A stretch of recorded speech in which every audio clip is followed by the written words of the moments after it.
Hey, what's up you guys, it's Connor, and today I'm going to be filming a book review on The Ocean at the End of the Lane by Neil Gaiman.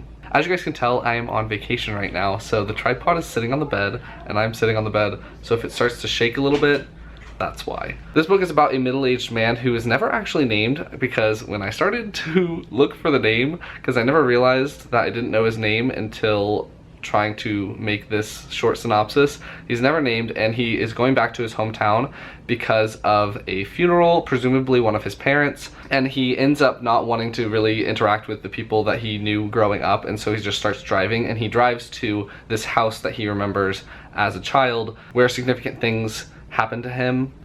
That's like purposely vague, but that's basically the premise. And once he gets to this house, he starts to remember everything about his childhood and this traumatic time that happened following the death of someone who was staying in this house. I will say this has a trigger warning for child abuse, so if that is something that is going to affect you, just know that going in. It's not, I mean, it is a big part of the book, but it's not described for very long, so if the actual act of child abuse is going to trigger you versus the effects of the child abuse, that's something that you should think about going into this book. So it's not very long, so nothing is really touched on for a long period of time. As usual, I'm going to go through my pros, cons, and then give you my rating, and then let that be the end of my review. Pros, I really liked the writing. His writing is incredible. I've read 5 or 6 books by him, and every single book is incredibly beautiful and amazing. I mean, American Gods isn't as beautiful because that's how the story goes, but this one is just incredible. I really enjoyed the writing style, and I really just got immersed in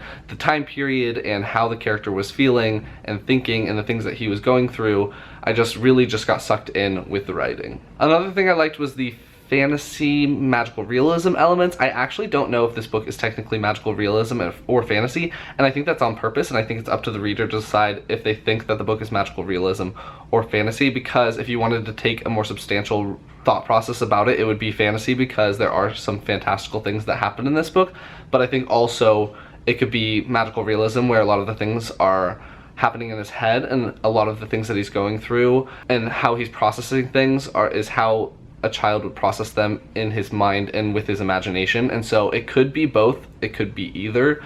It's definitely up to the reader, and I really liked that aspect that it lets you decide what you want the book to be to you. One of the main themes of the book is remembering and reliving past experiences and letting those things affect your current day life.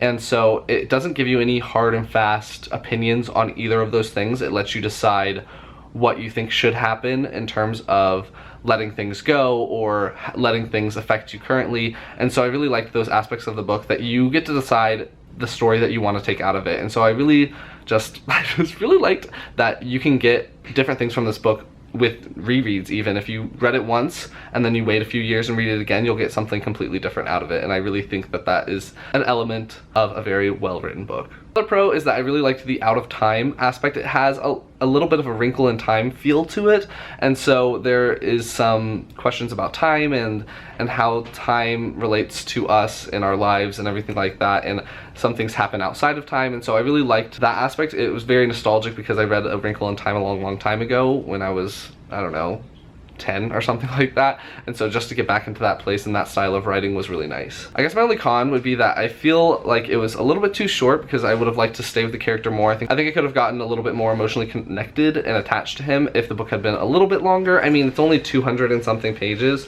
not even 200 pages, it's 175, so I think if it had been a little bit longer, it would have impacted me more. But it started off as a novella though, so it didn't expand way bigger than what it was originally. So I understand that it's not going to be a huge thing, but I think if it was longer, it could have been more impactful. And also, because I have read a lot of his stuff, I think that it's not something that I haven't read before by him. I think that it gives that same atmosphere of his other books, so it just wasn't as refreshing as I was hoping it was going to be. So I ended up giving this book 4 stars in the end. I really enjoyed it. I'll definitely be rereading it in the future. I just love Neil Gaiman, and I'm going to continue to pick up his books as I am going through my reading journey. I definitely recommend it for fans of A Wrinkle in Time when you read it as a kid, or if you just kind of want something different, because it is different. It's about a middle-aged man going and remembering his childhood, and it has all of these magical elements involved. So I think it is different, but I think the feeling that it gave me was the same, and that was my con. So that's going to be my review on The Ocean at the End of the Lane by Neil Gaiman. If you liked it, please give it a big thumbs up and comment down below if you've read this book, what your thoughts and feelings were on it, and I will talk to you guys next time.